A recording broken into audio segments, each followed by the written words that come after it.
Bom dia, meus irmãos. Estamos iniciando mais uma aula da nossa escola dominical. É uma alegria estar aqui com vocês para que nós possamos aprender juntos sobre a palavra de Deus e aplicá-la na nossa vida. Hoje a nossa aula vai ser a aula 15, a providência de Deus. Na aula passada, nós vimos que Deus é um Deus soberano. Ele rege todas as coisas que acontecem, ele governa sobre todas as coisas, ele cria até o ímpeto dia da calamidade. Então, Deus é um Deus soberano, é o Deus que nos salva, é o Deus que nos ama, é o Deus que provê a salvação para nós. Então, Deus é soberano, e se Ele é soberano, Ele é providente. Somos totalmente dependentes do nosso Deus, desse Deus soberano. Então é isso que nós vamos ver na aula de hoje. Qual que é o objetivo da aula? É saber que Deus não somente criou o mundo, mas entender que o motivo pelo qual o mundo continua a existir é porque o nosso Senhor sustenta esse mundo que nós vivemos. Tá? Então esse é o objetivo da nossa aula de hoje. Eu vou começar com uma oração. Pai Santo, Pai bendito, o Senhor é um Deus poderoso, o Senhor é o Deus que criou todas as coisas, o Senhor é o Deus que sustenta todas as coisas. Queremos, ó Pai, pedir ao Senhor perdão pelos nossos pecados, porque tantas vezes ofendemos ao Senhor. Pai, quero te pedir por esta aula em especial, que o Senhor fale conosco, me usa, Senhor Deus, para poder estar falando com o teu povo, Pai, e que possamos aplicar, Senhor, essas verdades nas nossas vidas. No nome de Jesus é que eu oro. Amém. Irmãos, eu queria começar a nossa aula lendo um versículo que está lá em Romanos, no capítulo 8, no versículo 28. É um versículo conhecido nosso que diz: Sabemos que todas as coisas cooperam para o bem daqueles que amam a Deus, daqueles que são chamados segundo o seu propósito. O que se destaca aqui é a força da convicção que Paulo expressa. Ele não diz, espero que tudo acabe bem no final, ou creio que as coisas acontecerão de acordo com a vontade de Deus. Em vez disso, ele diz, sabemos que todas as coisas cooperam para o bem daqueles que amam a Deus, daqueles que são chamados segundo o seu propósito. Paulo escreve, quando ele diz sabemos, o que ele passa através dessa expressão é segurança, é que as coisas irão dar certo no final. Que coisas? Então será que a minha vida financeira agora vai dar muito certo? Será que eu serei curada da minha enfermidade? Deus pode fazer isso, mas o que Paulo está falando aqui é que existe uma segurança e que no final de tudo as coisas darão certo. Final do quê?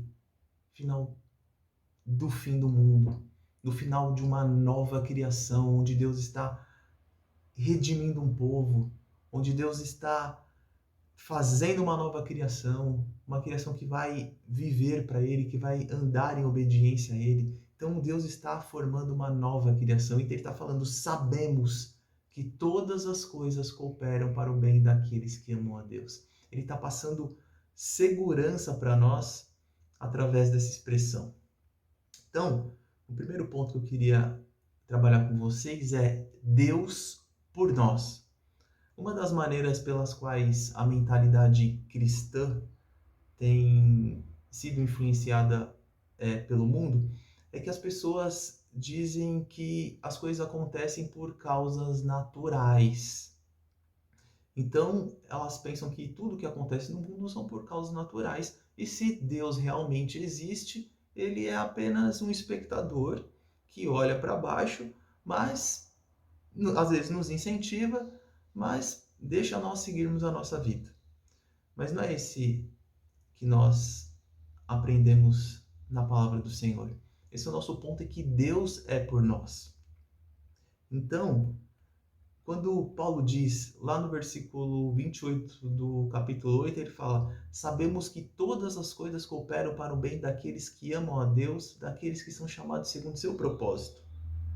Logo depois, Paulo avança para a sequência de predestinação.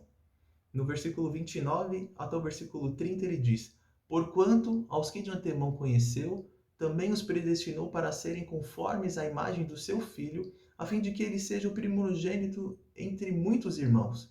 E aos que predestinou, a esses também chamou, e aos que chamou, a esses também justificou, e aos que justificou, a esses também glorificou. Então Paulo conclui: que diremos, pois, à vista dessas coisas? No versículo 31. Em outras palavras, ele está dizendo: qual a nossa resposta à soberania de Deus, ao fato de que ele está realizando os seus propósitos divinos nesse mundo, na nossa vida? Então, o que diremos, pois, à vista dessas coisas? E depois ele continua até o versículo 37. Se Deus é por nós, quem será contra nós? Aquele que não poupou seu próprio filho, antes por todos nós o entregou, porventura nos dará graciosamente com ele todas as coisas? Quem tentará acusação contra os eleitos de Deus? É Deus quem os justifica. Quem os condenará? É Cristo Jesus quem morreu, ou antes, quem ressuscitou, o qual está à direita de Deus e também intercede por nós. Quem nos separará do amor de Cristo? Será tribulação, ou angústia, ou perseguição, ou fome, ou nudez, ou perigo, ou espada?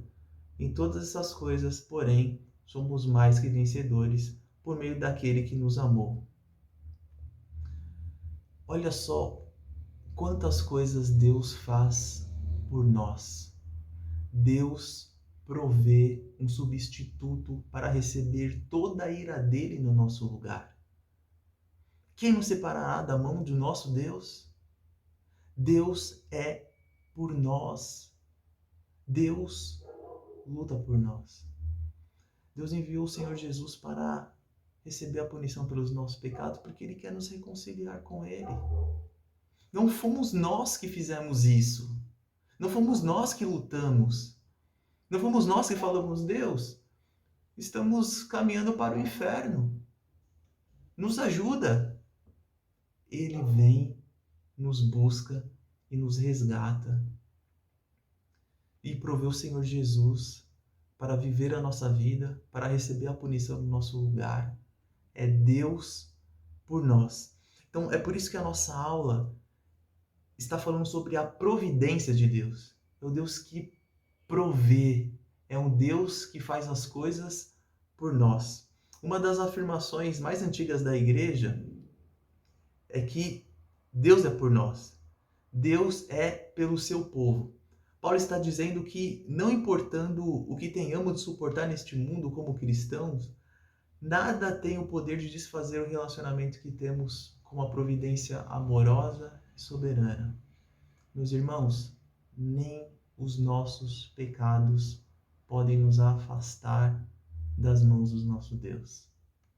Nós erramos, nós desobedecemos a Ele, mas o que Ele fez, a providência dele para nos redimir, para nos levar para uma nova criação, meus irmãos, Ele pode e Ele quer te ajudar com os seus erros, com os seus pecados. Nós precisamos clamar ao Deus da providência para que possamos viver essa vida de acordo com essa nova criação que Ele está fazendo. Porque Deus é por nós. Ele é um Deus providente. Já que estamos falando sobre providência, vamos começar definindo, então, o que é providência. O outro ponto da nossa lição é o Deus que vê. Então, vamos definir aqui o que significa a palavra providência. A palavra providência tem um prefixo pro, que significa antes ou em frente de. A raiz vem do verbo latino videre, que significa ver. Desta palavra que temos a nossa palavra vídeo. Portanto, a palavra providência significa literalmente ver de antemão. A providência de Deus se refere ao seu ver algo de antemão com respeito ao tempo. Então, meus irmãos, a providência significa que Deus vê algo de antemão. Ele vê tudo o que acontece no universo. Nada foge dos teus olhos. E assim, cada um de nós temos um desejo de privacidade, né? Às vezes a gente não quer ver o que as pessoas estão, o que nós estamos fazendo. E muitas vezes nós escondemos coisas, porque nós queremos a nossa privacidade. Mas olha, ninguém foge dos olhos do Deus da providência, porque Ele vê de antemão. Ele vê o que nós fazemos e Ele vê o nosso coração. Então, irmãos, nada foge do olhar de Deus. Às vezes, nós queremos que esse Deus que vê todas as coisas, Ele olhe para a nossa vida quando nós queremos ser socorridos por Ele.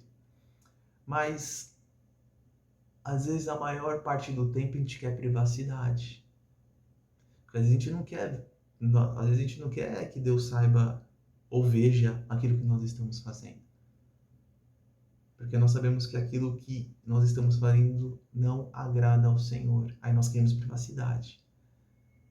Parece que nós, às vezes, só queremos ter esse relacionamento do Deus da providência, do Deus que vê de antemão, quando nós estamos passando por algum problema, quando nós estamos doentes, quando nós estamos financeiramente mal, quando nós estamos desempregados.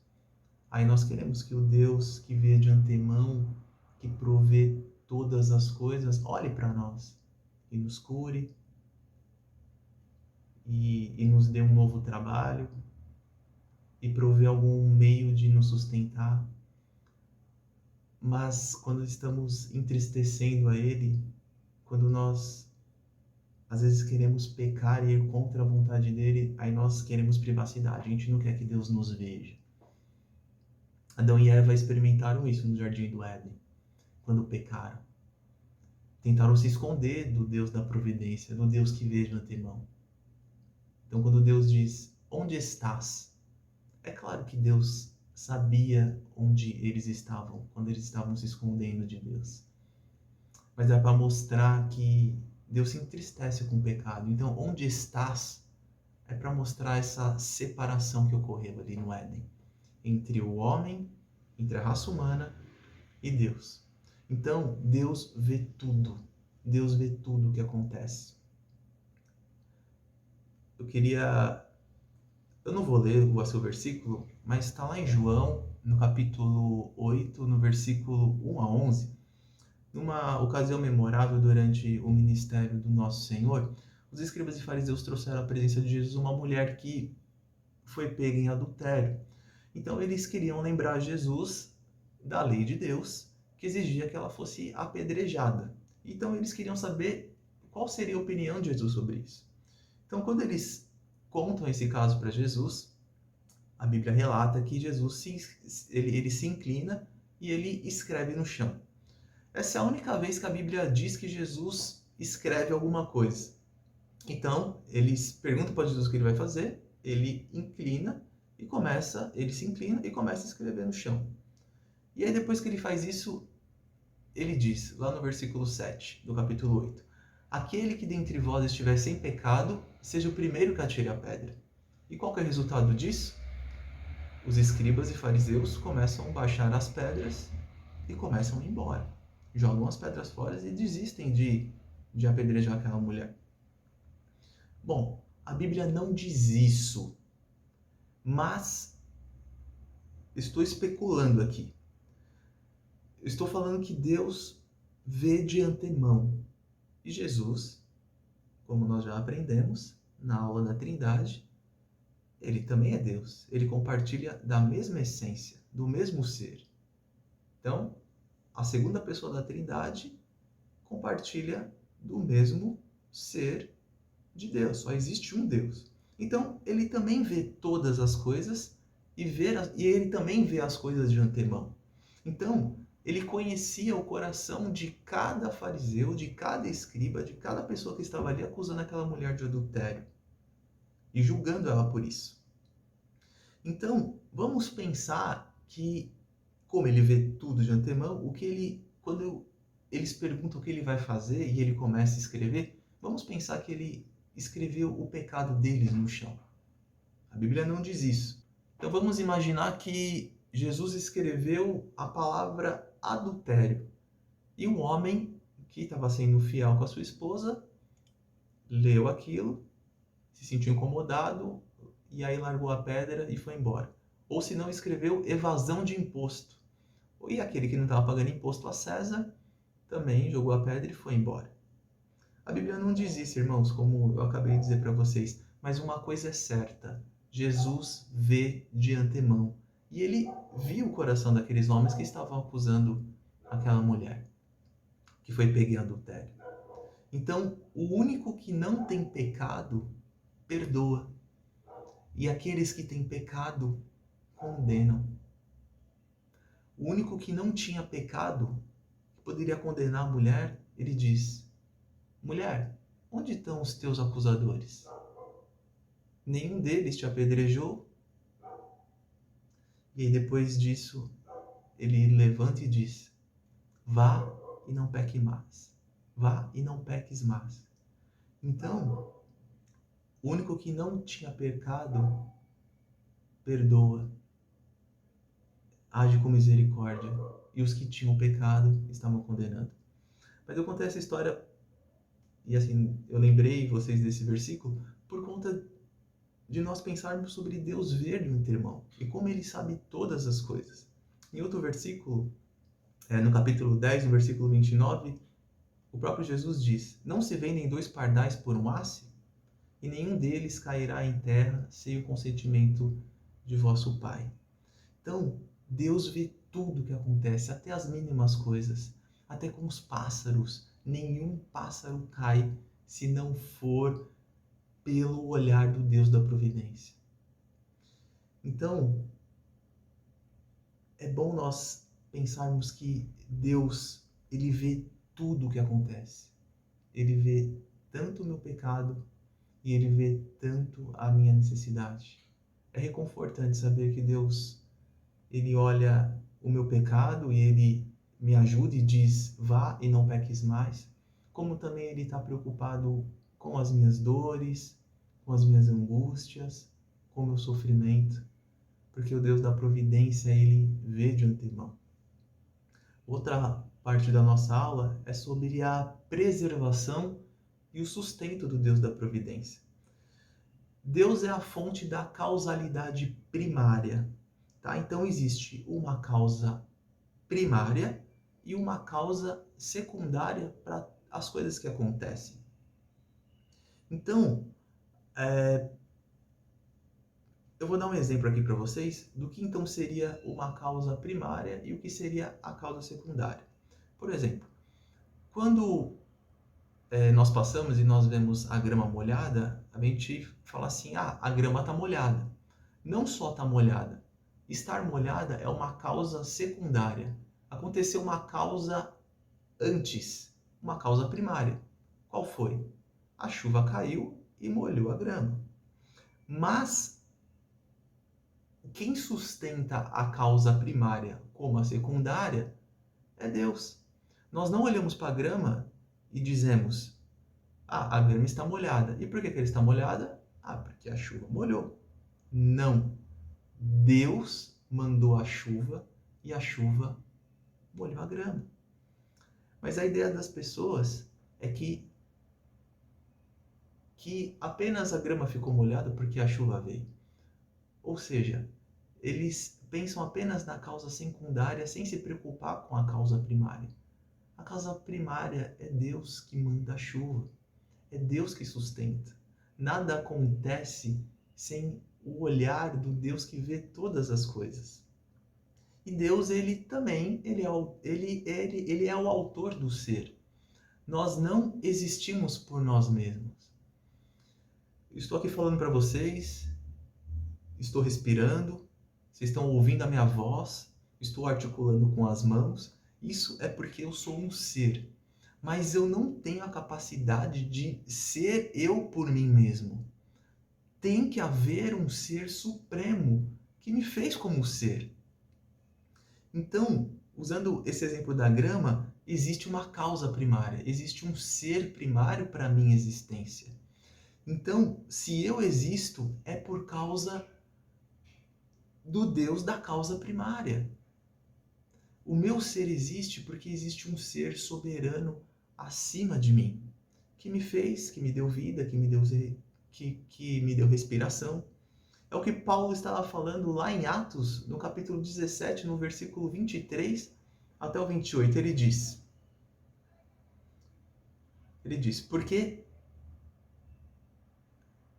passando e observando os objetos do vosso culto, encontrei também um altar no qual está inscrito: ao Deus desconhecido.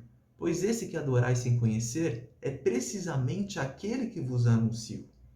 O Deus que fez o mundo e tudo o que nele existe, sendo ele Senhor do céu e da terra, não habita em santuário feitos por mãos humanas, nem é servido por mãos humanas, como se de alguma coisa precisasse, pois ele mesmo é quem a todos dá vida, respiração e tudo mais. De um só fez toda a raça humana para habitar sobre toda a face da terra, havendo fixado os tempos previamente estabelecidos e os limites da sua habitação, para buscarem a Deus, se porventura tateando o possam achar, bem para que não está longe de cada um de nós, pois nele vivemos e nos movemos e existimos, como alguns dos vossos poetas têm dito, porque dele também somos geração. Paulo estava no Areópago e ele usou uma frase que eles colocavam lá, o Deus desconhecido, para mostrar que esse Deus que eles colocavam como o Deus desconhecido era o Deus que ele estava anunciando. Ele aproveitou aquela frase deles para poder evangelizar e para poder falar do Deus soberano, que é o ser de toda a causalidade, que é o autor do nosso ser. E ele diz: nele nós vivemos, nos movemos e existimos. Sem Deus nós não poderíamos fazer nada. Sem Deus nós não poderíamos respirar, nós não poderíamos existir, porque Ele é o ser maior que nos faz. Então, sabendo que Deus nos fez e nos criou, e se existimos é por causa dele, queria que nós pensássemos sobre algo. O que eu estou fazendo com a vida que Deus me dá? Como eu tenho usado a minha existência? Será que eu tenho usado a minha existência para honrar a Ele? Para honrar o Ser Supremo? Ou eu uso a minha existência para ofender a Deus? Quando Deus me dá as minhas mãos, eu uso as minhas mãos para cometer atos que o envergonham. Quando Ele me dá a mente, me dá a capacidade de pensar, de refletir, eu uso os meus pensamentos para ter pensamentos impuros que não honram a Ele. Quando Ele me dá os meus olhos e eu posso enxergar, eu coloco os meus olhos em coisas impuras. Quando eu uso o meu corpo para a impureza. Quando Ele me dá a fala, o que tem saído da minha boca? Tem honrado a Deus? Eu não posso existir por mim mesmo. Existe uma causa primária que criou todas as coisas. Deus é o ser que me fez como um ser. Como eu tenho usado a minha vida, como eu tenho usado a minha existência para honrar a Deus ou para ofender? Então, queria que nós pensássemos sobre isso. Tem uma ilustração do Arce Spru que ele cita num livro dele. O livro é A Oração Muda as Coisas?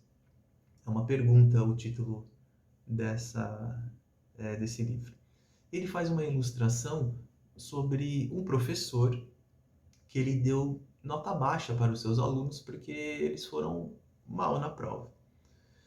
Então, um dos alunos chega nesse professor e diz que todos os alunos estão com muita raiva dele porque ele deu aquela nota baixa para eles. Ele fala: mas o que vocês pensam em fazer então?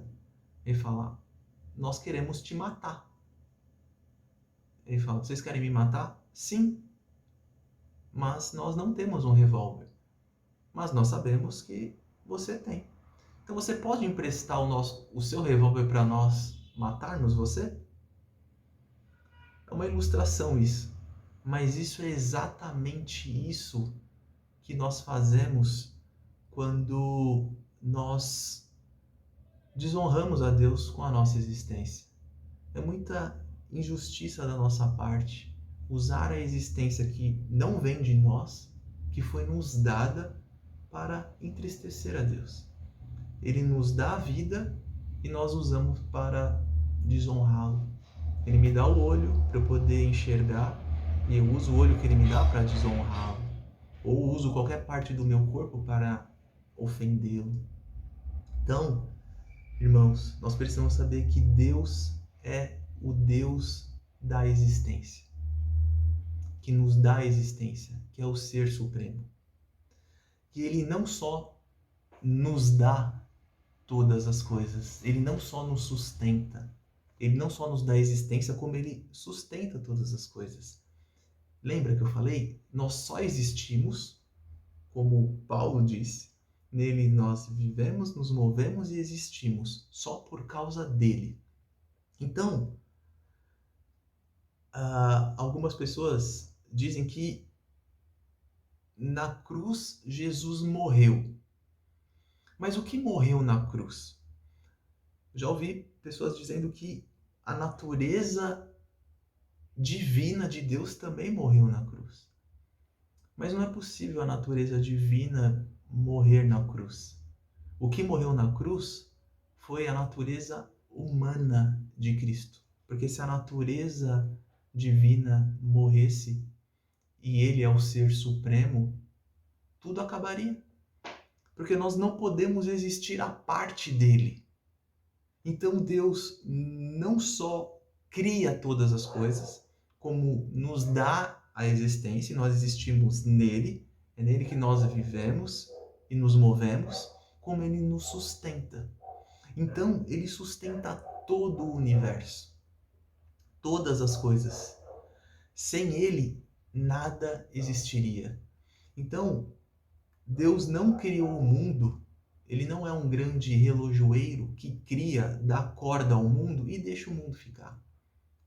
Não, ele se envolve e ele sustenta o universo e todas as coisas. Nos sustenta, nos dá vida, nos dá respiração, nos dá alimento, nos dá capacidade, sustenta as nossas necessidades.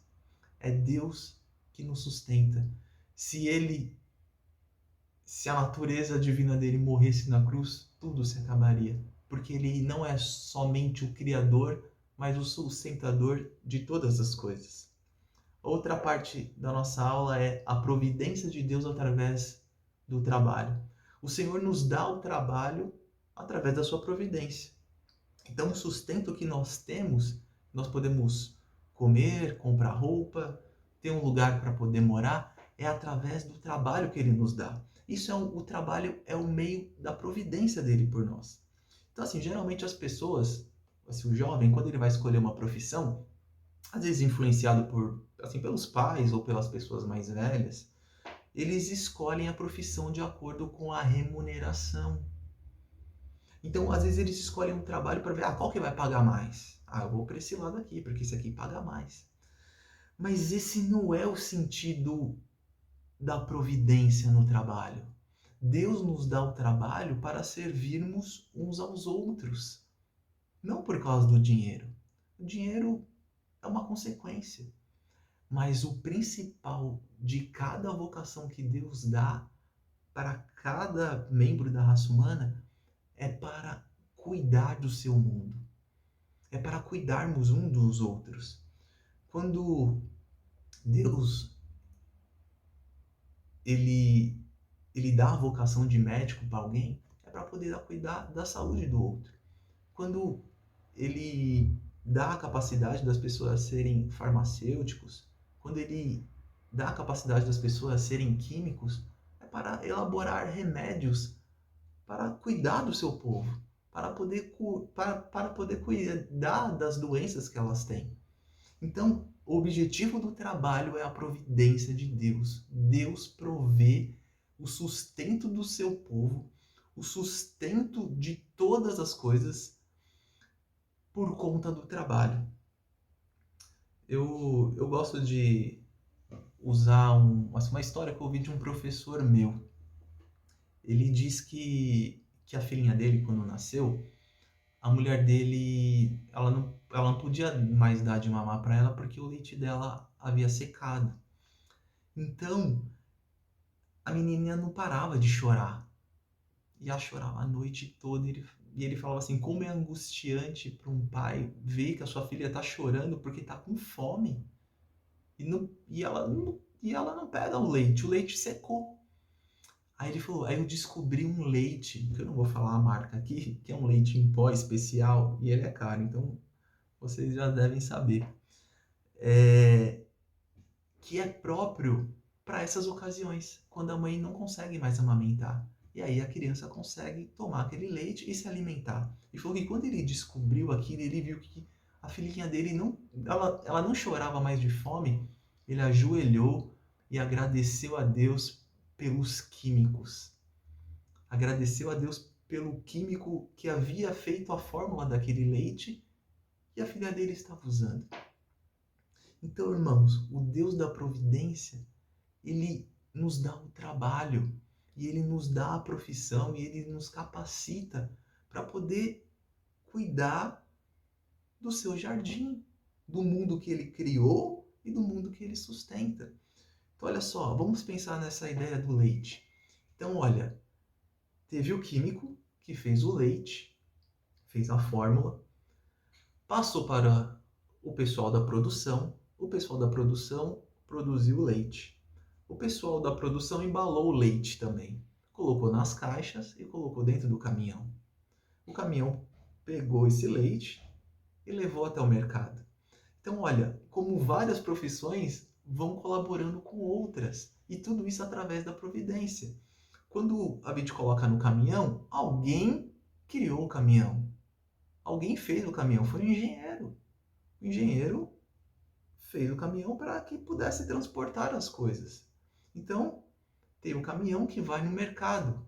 O mercado é a reunião de todos os alimentos, onde a pessoa pode ir lá e comprar o que ela quiser. E lá, o que tem no mercado? Tem o repositor, tem o que abastece, né? Então aquele que abastece as prateleiras, tem o pessoal do caixa, que passa a sua compra, tem o pessoal do estacionamento, tem o pessoal que organiza o carrinho. Olha só, todas as profissões, elas cooperam para a providência de Deus. Aliás, Deus provê, através das profissões, o cuidado com a existência, o cuidado com o povo, o cuidado do seu jardim.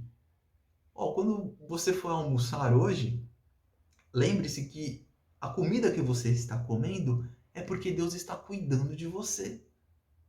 E Deus também criou a profissão de agricultor, daquele que vai plantar o arroz, daquele que vai colher o arroz, daquele que vai transportar o arroz até o mercado, até chegar na sua mesa. Então, Deus é um Deus providente. Ele não só cria todas as coisas, ele as sustenta. Então, o que nós aprendemos hoje? Que Deus é por nós. Ele, através do Senhor Jesus, promoveu a nossa união com Ele. Ele está fazendo uma nova criação, um dia que nós iremos habitar com Ele num mundo sem pecado, no novo céu e numa nova terra. Também nós vemos que o Deus providente é o Deus que vê de antemão. Providência significa ver de antemão. Então Deus vê todas as coisas, tanto os nossos pecados, como as nossas angústias, as nossas tristezas, as nossas necessidades. Ele vê tudo isso. E nós também vimos que nós só existimos porque existe o Deus, o Ser Supremo, que fez o nosso ser. Então nós podemos andar, nós podemos nos locomover, nós podemos respirar, nós nele vivemos e existimos por causa dele, por causa desse ser. E nós vimos também que Deus sustenta, cuida da sua criação através das profissões. Então, o nosso Deus é um Deus providente. É um Deus que nos ama, que não só nos criou, mas Ele nos sustenta. Então, queria que nós pensássemos isso e possamos aplicar isso na nossa vida. Deus é um Deus providente. Ele cuida da nossa vida. Ele nos sustenta. Então, eu queria orar com vocês. Pai Santo, Pai bendito, louvado seja o teu nome, porque o Senhor é o Deus da providência. O Senhor é o Deus que nos sustenta. Nós vivemos no Senhor. Nós existimos pelo Senhor. Nós nos movemos pelo Senhor. Não tem nada que podemos fazer, Senhor, se não fosse pela tua mão, por ter nos criado. Louvado seja o teu nome por isso. Obrigado por cuidar de nós, obrigado por prover alimento, sustento para nós. E nos perdoa, Senhor, quando usamos a nossa existência para ofender o Senhor. Nos ajude a viver em obediência ao Senhor. No nome de Jesus é que eu oro. Amém. Meus irmãos, louvado seja o Deus da providência. Eu não quero que você pense que você está sozinho, que você está abandonado, porque Deus vê de antemão e Ele cuida de você. Confie nisso. Todas as coisas cooperam para o bem daqueles que amam a Deus. Sabemos que todas as coisas cooperam para o bem daqueles que amam a Deus. Isso é uma segurança que Deus nos dá. Confie nisso. Confie na palavra do Senhor. Irmãos, queria dar um aviso para vocês. Esta é a nossa última aula do semestre, tá? Então, a partir do próximo domingo, nós vamos ter aulas em conjunto, tá? Depois nós vamos retornar com as próximas lições dessa revista. Essa foi a aula 15, então nós vamos retornar com a lição 16, tá bom? Que Deus os abençoe.